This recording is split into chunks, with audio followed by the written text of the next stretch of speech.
లైఫ్లో ప్రతి ఒక్కరికి మెమరీస్ అనేది ఉండటం కామన్ అండి. దాంట్లో ఫుడ్ కూడా ఉంటుంది కదా కొన్ని మెమరీస్.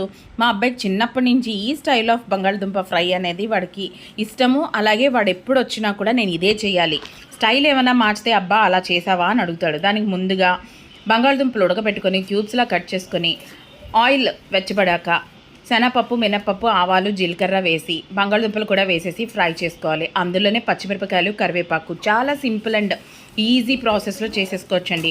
వాడికి ఎంత మెమరీ ఉండిపోయిందంటే ఇప్పుడు కూడా ఇదే చేయమని అడుగుతాడు. పసుపు అలాగే ఉప్పు కూడా వేసుకొని ఒక్కసారి కలిపేసుకోవాలి. చూసారా, పసుపు వేయగానే మంచిగా కలర్ అనేది చేంజ్ అయిపోయింది. దీనికి నేను మ్యాజిక్గా ఇట్లా మ్యాజిక్ మసాలా వేస్తూ ఉంటానండి. ఇది వేయటం వల్ల మనకి ఈ ఫ్రైకి అయితే చాలా చాలా ఫ్లేవర్ అనేది యాడ్ అవుతుంది. వాడికి చిన్నప్పటి నుంచి ఇంకా మ్యాగీ ఎంత ఇష్టంగా తింటాడో ఈ ఫ్రై కూడా అంతే ఇష్టంగా తింటాడు. నచ్చిందా? నచ్చితే లైక్ చేసి, షేర్ చేసి, సబ్స్క్రైబ్ చేయండి.